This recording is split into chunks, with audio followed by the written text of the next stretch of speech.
नमस्कार बच्चों, ninth class Hindi कक्षा में आपका फिर से स्वागत है। कैसे हो? ठीक हो? आई होप आपने छुट्टियां बड़े मज़े से बिताई है ना? हाँ जी। चलिए अब हम आगे का वर्क करते हैं बेटा। हमने कहाँ पर छोड़ा था? हमने अतिथि तुम कब जाओगे इस पाठ का बेटा हमने 50 से 60 शब्दों में 2 क्वेश्चन किए थे ना। तो आज थर्ड क्वेश्चन करेंगे, ठीक है। थर्ड क्वेश्चन है बेटा 50 से 60 शब्दों में कि जब अतिथि 4 दिन तक नहीं गया तो लेखक के व्यवहार में क्या क्या परिवर्तन आए। यानी अतिथि का लेखक ने बड़े गर्मजोशी से स्वागत किया था ना। तो उसके बाद जब वो ज़्यादा दिन हो गए तो लेखक बोर भी हो गया था।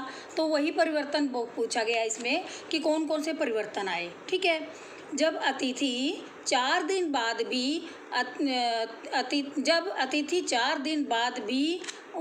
अतिथि ने जाने का नाम नहीं लिया। टलने का नाम मतलब होता है कि जाने का नाम, ठीक है। तो जाने का नाम नहीं लिया तो लेखक ने अतिथि के सत्कार में कमी करनी शुरू कर दी, ठीक है। पहले तो वह 2 वक्त का खाना भी देते थे, सिनेमा भी दिखाने जाया करते थे, बातें करते थे, हाँ संस्कार आपस में प्रेम प्रसंगों की बातें चलती थी, मित्रों की, दोस्तों की। लेकिन जब वह 4 दिन बाद भी नहीं जाने का नाम ले रहा था तो लेखक ने क्या किया कि ये सब बातें बंद कर दी। अतिथि सत्कार में उनके कमी आ गई, ठीक है। लंच और डिनर की गरिमा खिचड़ी पर उतर आई थी, हैं। लंच और डिनर कराते थे, फिर वो खिचड़ी तक नौबत आ गई। उन्होंने अतिथि के साथ मुस्कुराकर बात करना छोड़ दिया। चुपचाप वे उपन्यास पढ़ते रहते, कोई कहानी पढ़ते रहते या कोई मैगज़ीन पढ़ते रहते। और उस मैगज़ीन की यानी पत्रिका, हिंदी में मैगज़ीन को क्या कहते हैं बेटा? पत्रिका, ठीक है। तो फिर वह पत्रिका के पेज, फिल्मी पत्रिका है कोई भी, उसके पेज पलटने लगते। ऐसे अतिथि पलटता रहता है, ऐसे ही मेज़बान होता है जो अतिथि का सत्कार करता है, ठीक है। तो परिवार, बच्चे, नौकरी, राजनीति, रिश्तेदारी, पुराने दोस्तों की चर्चा, ये सब समाप्त हो गई और कमरे में एक बार एकदम शोक सा छा गया, यानी चुप्पी छा गई कमरे में, बिल्कुल शांत वातावरण। अब लेखक अतिथि की उपस्थिति में बोरियत महसूस करने लगे। जो लेखक थे वो बोर होने लगे कि अतिथि बैठा है, मैं पत्रिका पढ़कर भी थक गया, कैलेंडर के पेज भी पलटते थक गया, कहानियाँ सब कुछ कर चुका, वह बोर होने लगा। उसके मन में अब क्या था? लेखक के मन में एक यही सवाल बार बार उठ रहा था कि अतिथि जो है ये कब जाएगा यहाँ से। अतिथि के प्रति जो सत्कार की, आदर सत्कार की, रिस्पेक्ट की जो भावना होती है वो लेखक के मन में कम होने लगी। तो अतिथि उन्हें अब पहले देवता के समान लगता था, क्योंकि हमारी भारत की तो उक्ति है ही अतिथि देवो भव। लेकिन अब उसको वह देवता नहीं लगने लगा, अपितु क्या लगने लगा? अब वह राक्षस लगने लगा, राक्षस के भांति प्रतीत होने लगा। और उसके प्रति उसकी भावनाएं हैं वो गालियों का स्वरूप लेने लगी। इसका क्या मतलब है बेटे? कि यानी जो पहले भावनाएं कैसी थी? पहले भावनाएं बड़ी आदर सत्कार की थी इसके अंदर कि मैं ऐसे खिलाऊंगा, ऐसे पिलाऊंगा, ऐसे बातें करूंगा, हैं।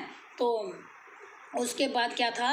जो उसमें मन ही मन में कोसने लगा उसको समय को, जब उसने सत्कार किया उसका अतिथि का। तो इस प्रकार उसकी भावनाएं गालियों का स्वरूप लेने लगी। तो ये तो थे बेटा आपके पाठ्य पुस्तक से संबंधी प्रश्न, ठीक है। अब हम कुछ ऐसे जीवन मूल्य प्रश्न करवाएंगे बेटा आपको, जो इस पाठ से जो इम्पोर्टेंट क्वेश्चंस हैं जो आप पे आ सकते हैं। जैसे कि फर्स्ट क्वेश्चन है कि अतिथि देवो भव, इस उक्ति की व्याख्या करें और आधुनिक युग के संदर्भ में इसका आकलन करें। या ये प्रश्न ऐसे भी आ सकता है कि तुम कब जाओगे अतिथि पाठ के आधार पर अतिथि देवो भव की संकल्पना आधुनिक युग के संदर्भ में स्पष्ट कीजिए।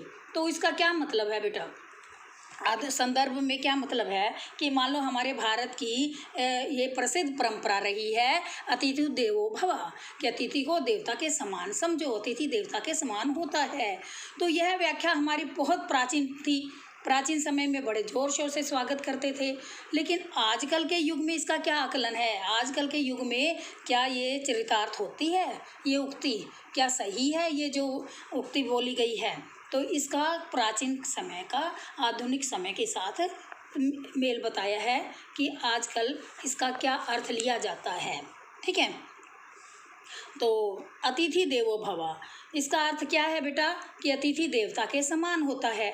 यह एक प्राचीन उक्ति है बेटा और हमारी संस्कृति परंपराओं की पहचान है। जैसे कि मैंने पहले भी बताया कि हमारी परंपराओं की पहचान है, भारतीय संस्कृति की प्रतीक है। तो भारतवर्ष का प्रत्येक व्यक्ति अतिथि का सम्मान आज तक देवता के समान करता आया है, जैसे कि लेखक ने भी किया। ठीक है, तो आधुनिक युग की तेज़ भागती ज़िंदगी और जो बदलती परिस्थितियाँ बदल चुकी हैं। आजकल भागती ज़िंदगी है, हर व्यक्ति पैसे की होड़ में है, पैसे कमाने की होड़ में लगा हुआ है। उसमें आजकल दोनों पति पत्नी कमाते हैं तो भी घर का खर्चा पूरा नहीं होता है ना, और उससे अपना पैसा जमा करा, आकस्मिक बीमारी है, कोई भी आकस्मिक दुर्घटना होती है तो उसके लिए पैसा जमा भी करना पड़ता है। तो व्यक्ति कुल मिलाकर पैसा कमाने की होड़ में लगा हुआ है, इस भाग दौड़ की ज़िंदगी है, अपने ही परिवार के लोगों के लिए समय नहीं है, तो अतिथि का कहाँ से वह समय निकालेगा। ठीक है, तो आज किसी के पास भी समय नहीं निकाल पाता मनुष्य। इसको आधुनिक युग की भागती जिंदगी, बदलती परिस्थितियों ने इस उक्ति की प्रासंगिकता को प्रभावित किया है। अब प्रासंगिकता आप बोलोगे कि ये क्या चीज़ है, इसको कैसे प्रभावित किया। प्रासंगिकता का मतलब ये है कि ये उक्ति कितनी सही है, इसको आज कितना प्रभावित किया है इसने। ठीक है, तो आज किसी के पास भी समय नहीं है बच्चों। व्यक्ति का जीवन एक मशीन के समान होकर रह गया है, सारा दिन कमाना कमाना कमाना, तो सारा दिन मशीन की तरह हो गया है मनुष्य का जीवन, और समय अपने परिवार के लिए समय नहीं निकाल पाता। तो ऐसी परिस्थिति में बेटा अगर वो अतिथि सत्कार करना भी चाहे तो चाह कर भी वह नहीं कर पाता। क्यों? क्योंकि अतिथि को वह आदर करना चाहता है, लेकिन जब परिवार को ही नहीं समय दे पाता तो अतिथि को कहाँ से दे पाएगा।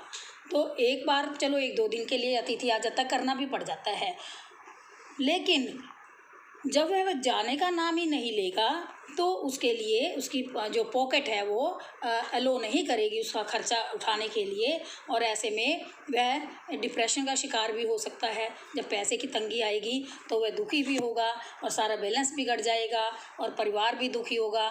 तो अतिथि को क्या चाहिए? अतिथि को चाहिए बेटे वे मेज़बान की व्यवस्था को समझे, उसकी लाचारी को समझे और उसकी स्थिति का गंभीरता से ध्यान दे, और फिर अपनी मर्यादा का पालन करना चाहिए।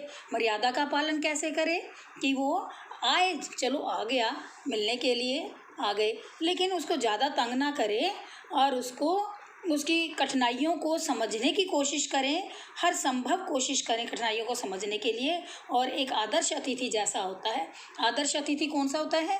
जो आता है और फिर निश्चित समय के लिए, थोड़ी समय के उपरांत चला जाता है। इसीलिए तो देवता के समान संज्ञा दी गई है कि देवता जैसे दर्शन थोड़ी सी देर देते हैं फिर अंतर ध्यान हो जाते हैं ना, तो ऐसे ही कहा गया कि अतिथि को भी देवता के समान होना चाहिए, तंग नहीं करना चाहिए बेवजह किसी को, और उसे शीघ्र ही वहाँ से विदा ले लेनी चाहिए। अब प्रश्न है 2 कि इस व्यंग्यपरक पाठ के माध्यम से लेखक क्या संदेश देना चाहता है। जैसे कि आप पाठ से समझ ही गए होंगे, इतने जो क्वेश्चंस करवाए हैं इनसे आप समझ ही गए होंगे कि लेखक क्या संदेश देना चाहता है। यह बेटे एक व्यंग्यपरक लेख है, लेखक ने जो लिखा यह एक व्यंग्यपरक लेख है बेटा, और इस लेख के माध्यम से लेखक यह शिक्षा देना चाहते हैं कि हम अतिथि बनकर किसी के घर अगर जाते हैं तो वहाँ हमें ज़्यादा देर तक टिके नहीं रहना चाहिए, अधिक देर तक हमें नहीं रहना चाहिए वहाँ पर, ताकि उसको भी प्रॉब्लम ना हो और हमें भी प्रॉब्लम ना हो। रिस्पेक्ट जब नहीं रहता तो हमारी भी क्या क्या वास्तविकता रह जाती है, बेकार रह जाता है बेटा। अतिथि के घर अगर कोई हमें पूछेगा नहीं, ध्यान से बोलेगा नहीं, हंसेगा नहीं, तो हमारी तो मूल्य कम हो जाएगा ना, उनका अपने आप मूल्य कम हो जाएगा, हम कर रहे हैं। ठीक है, तो ये दोनों तरफ ही निर्भर करता है, इसलिए हमें अतिथि बनकर किसी के घर ज़्यादा दिनों तक नहीं टिके रहना चाहिए। लोग अतिथि का सत्कार करते हैं परंतु उनके आतिथ्य का अनुचित लाभ उठाना उचित नहीं है। क्योंकि लोग क्यों करते हैं, अब ये देखिए समाज में हम मध्यम वर्ग के लोग हैं, ठीक है ना, तो हम मध्यम वर्ग के लोग अपना जीवन स्तर ऊंचा उठाने की कोशिश करते हैं। हर बार हम ये सोचते हैं कि कोई मेहमान आए और उसे अच्छा से अच्छा खाना दे, अच्छा पीना दे, अच्छा रहने का हम इंतजाम करें ताकि हमारा स्तर ऊंचा उठे। हम लोग ये सोचते हैं। हम अतिथि देवो भव की भावना के वशीभूत अतिथि का आदर सत्कार करते हैं। ठीक है, तो अब इस प्रयास के कारण हमें कई परेशानियों का भी सामना करना पड़ जाता है बेटा, हमें बहुत सारी परेशानियां उठानी पड़ती हैं। तो एक व्यक्ति को चाहिए कि सारी औपचारिकताएं जो निभाते हैं तो वो अपनी सीमा का अतिक्रमण ना करे।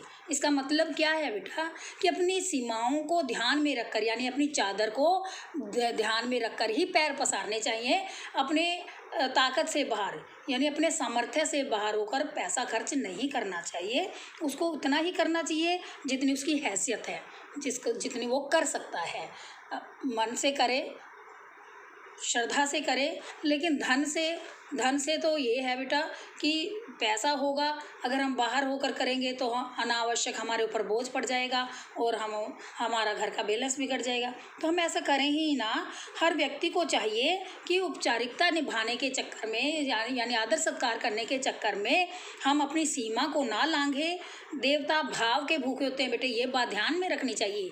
देवता कभी भी धन के इच्छुक नहीं होते, वे सिर्फ भाव के भूखे होते हैं। और ऐसे ही अतिथि को भी होना चाहिए, तो पैर भी उतना ही पसारना चाहिए जितनी की चादर हो। अब इस पाठ में क्या था? इस पाठ में लेखक पिछले 4 दिनों से लेखक के घर में अतिथि आराम से रह रहा था ना। रात को भी दोपहर को भी स्वादिष्ट व्यंजन मिल रहे थे, सिनेमा दिखवाने जा रहा था लेखक, और पुरानी बातों को याद करके हंसी ठठाके मार के उनका मनोरंजन भी कर रहा था। लॉन्ड्री से कपड़े भी धुलवा रहे थे वो, और साफ सुथरी चादर बिछाने को मिली हुई थी, तो आराम से अपना टाइम काट रहा था। अतिथि तो आराम से अपने खर्राटे लेकर सोता रहता था। अतिथि सत्कार, तो लेखक के अतिथि सत्कार से संतुष्ट जो अतिथि था ना, तो वह बड़े मौज मस्ती से काम कर रहा था। तो हमें ऐसा नहीं करना चाहिए। अगर हम ऐसा करते हैं तो हम अगर किसी के आतिथ्य सत्कार का, किसी के आतिथ्य का, यानी जो अतिथि जो हमारा सत्कार करता है, तो अगर हम उसका अधिक फ़ायदा उठाएंगे तो बेटा यह ठीक नहीं है, क्योंकि अनुचित लाभ हमें नहीं उठाना चाहिए। अगर हम ऐसा करते हैं तो वह हमें राक्षस के समान समझने लगेगा, जैसा कि इस पाठ में लेखक को वह अतिथि राक्षस के समान प्रतीत हुआ था। तो लेखक कहना चाहता है कि अतिथि की गरिमा इसी में है कि वे जल्दी ही अपने घर लौट जाए, और अगर वह नहीं लौटा तो मेजबान को जो राक्षस के समान प्रतीत होने लगेगा। तो आतिथ्य करने वाले की मन की जो भावनाएं हैं, सरस भावनाएं होती हैं। हमारे घर कोई आता है, हम बड़े हंसी से उनका स्वागत करते हैं, अंदर बिठाते हैं, चाय पानी पिलाते हैं, फिर बातें करते हैं, फिर गेट पर छोड़ने जाते हैं, और वहाँ पर जाते हैं तो उनके साथ फिर बातें करते रहते हैं कि फिर आना ज़रूर। वो कहते हैं हाँ आऊँगा, हाँ, ये चलती है ना बातें। तो लेखक यही कहना चाहता है, जब ये सरस भावनाएं हमारे मन में होती हैं, लेकिन जब वो लेखक पैर पसार कर घर में बैठ जाता है तो यही भावनाएं हमारी गालियों का रूप ले लेती है, हमारा आपसी प्रेम मिट जाता है और सत्कार की ऊष्मा समाप्त हो जाती है। तो ये तो बेटा इसके जीवन मूल्य प्रश्न। इसके बाद हम आपको कुछ लघु प्रश्न करवाएंगे बेटा। लघु प्रश्न हैं, वैसे तो आपको MCQ प्रश्न भी करवाए जाएंगे, लेकिन अब जो शॉर्ट आंसर होते हैं, 1 या 2 पंक्तियों में पहले भी करवाए ना, चलो उनको भी रिवाइज कर लेते हैं। जैसे लेखक कितने दिनों से अतिथि को दिखाकर कैलेंडर की तारीख बदल रहे थे? पिछले 2 दिनों से बदल रहे थे ना तारीख दिखा। लेखक ने अतिथि सत्कार के चौथे दिन को क्या विशेषण दिया था? चौथे दिन को क्या कहा था लेखक ने? अतिथि सत्कार वाले दिन को भारी दिन, क्या तो बहुत भारी दिन है लेखक है। तो बेटा आज तक हम यही करते हैं। ये प्रश्न आपको PDF के रूप में भेजे जाएंगे आपके उसमें स्कूल ऐप में, आप देख लीजिएगा, ठीक है। नोट्स में आपके ये भी होंगे और वीडियो भी होगी। तो अब आप यहीं पर हम इसका समाप्त करते हैं बेटे लेसन, और कल फिर आपको लघु प्रश्न और MCQ ये दोनों ही प्रश्न करवाए जाएंगे।